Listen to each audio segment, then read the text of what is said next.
Hello everyone, welcome to the channel. I've always been fascinated by the idea of merging minds with machines. It's a concept that seems ripped straight from science fiction, but, well, it's rapidly becoming science fact. Brain-computer interfaces, or BCIs, are no longer just a far-off dream.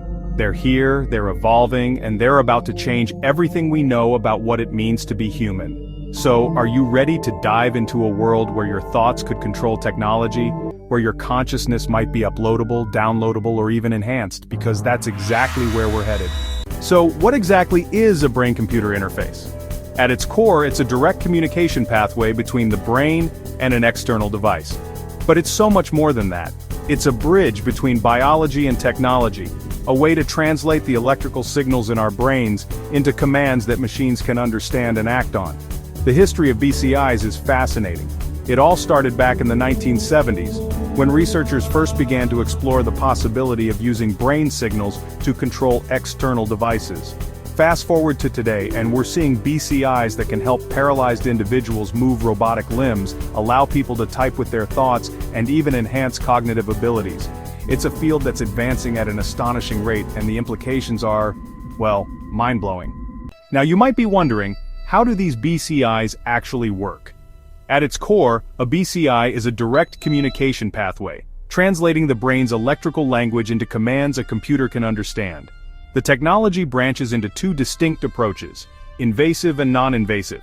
Invasive BCIs involve surgically implanting electrodes directly into the brain. It sounds extreme, but it allows for incredibly precise readings of brain activity.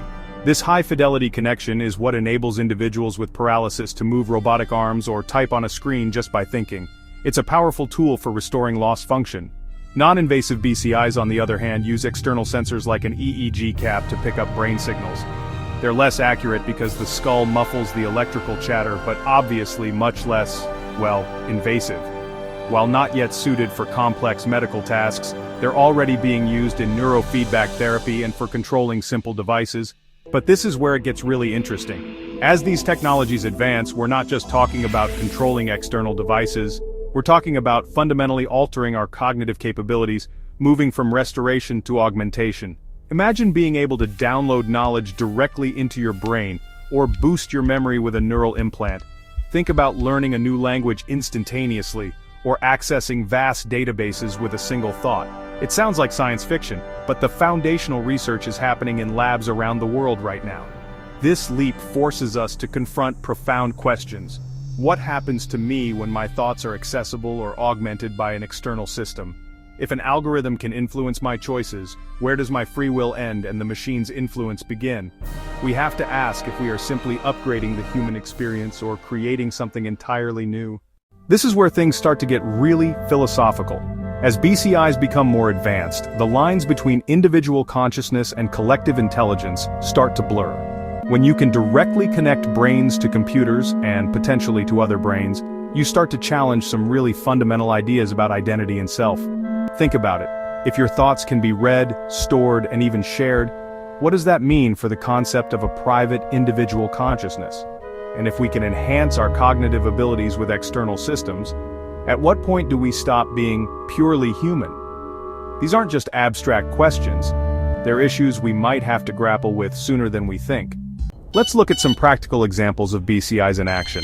While the technology is still evolving, some of the most profound and life-altering applications are already emerging in the medical field, offering hope where there was once none. We're seeing BCIs that allow individuals paralyzed by spinal cord injuries or conditions like ALS to control advanced robotic limbs with their thoughts. Imagine simply thinking about picking up a glass of water, and a prosthetic arm seamlessly executes the command. This isn't science fiction, it's restoring a fundamental sense of agency and independence. Beyond movement, there are systems that translate the brain's intended speech signals directly into text or a synthesized voice, breaking the silence for those with severe speech impairments.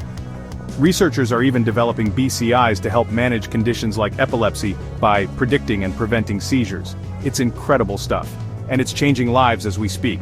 But restoring lost function is just the beginning. The potential applications go way beyond medical use, venturing into the realm of human enhancement. Researchers are working on BCIs that could enhance memory, allowing you to recall information with perfect fidelity. Think of it like having a searchable internal hard drive for your mind. Then there's the prospect of direct brain-to-brain communication. Imagine being able to send not just a thought but a complex idea or an emotion to someone else's mind as easily as you'd send a text message. Or picture a world where you could learn a new language or master a complex skill in a fraction of the time it takes now, by essentially downloading the information directly. That's the kind of future BCIs might make possible. Of course, with great power comes great responsibility, and BCIs raise some serious ethical questions. Privacy is a big one. If our thoughts can be read and potentially stored, who has access to that information? And what about consent? How do we ensure that people's minds aren't being accessed or manipulated without their knowledge? Then there's the potential for mind hacking. Just as computers can be hacked, there's a real concern that BCIs could be vulnerable to outside interference. And let's not forget about equality. If BCIs can enhance cognitive abilities, will they create a new kind of digital divide between the augmented and the non-augmented? These are tough questions, and as a society we need to start grappling with them now. Here's where things get really wild, moving from science fiction to theoretical science. Some researchers believe that advanced BCIs could eventually lead to a form of digital immortality. The core premise is that your consciousness, your memories, personality, and self-awareness is fundamentally a product of the intricate patterns of your brain's neural network. If we can capture that pattern, we could, in theory, preserve it forever. The idea is that if we can fully map and understand the human brain, we might be able to upload our consciousness to a digital substrate, simulating the dynamic processes of 86 billion neurons. It's a mind-bending concept that raises profound questions about identity. If a perfect digital replica of your mind exists, is it still you? Or is it merely a sophisticated echo, a ghost in a new machine? This is the ship of Theseus paradox for the digital age. So, the big question is, are we ready for a future where mind and machine merge? The technology is advancing rapidly, but there are still significant hurdles to overcome. The sheer complexity of the brain is a monumental challenge. We're still in the early days of deciphering the fundamental language of the mind, and the gap between our current capabilities and this ultimate goal remains vast. Beyond the technical, a host of ethical dilemmas demand our attention. Who owns your neural data? What happens if your innermost thoughts are hacked or manipulated? We must also consider the societal implications. Will these enhancements be available to everyone? Or will they create a new class divide between the enhanced and the unenhanced? These aren't abstract problems. They require robust legal and ethical frameworks to be built in parallel with the technology. As we stand on the brink of this new frontier, it's clear that brain-computer interfaces have the potential to revolutionize not just technology, but the very nature of human experience. Whether that's exciting or terrifying, or both, probably depends on your perspective. The utopian vision promises an end to limitation, while the dystopian nightmare warns of ultimate surveillance and the loss of individuality. But one thing's for sure.